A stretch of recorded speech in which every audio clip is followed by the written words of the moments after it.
সবাইকে জানাই শুভ রথযাত্রার শুভেচ্ছা। আজকে রথের দিন, তাই প্রথমেই গ্রামের একটি পুনির রথ টেনে নিয়েছিলাম।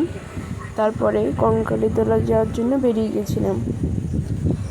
তারপরে কিছু যাওয়ার পরেই তোমাদেরকে কিছু মুহূর্ত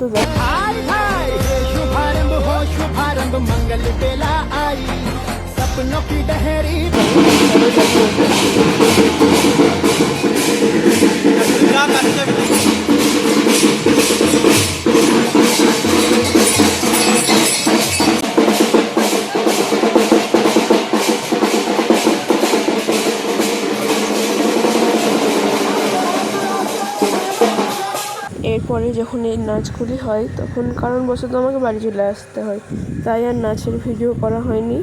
জাস্ট এই ছবিগুলো একটু দেখিয়ে দিলাম আপনাদেরকে। তারপরে আমরা বাড়ি ফিরে আসি। Tata, bye bye. এই পর্যন্তই আজকের ব্লগ ছিল।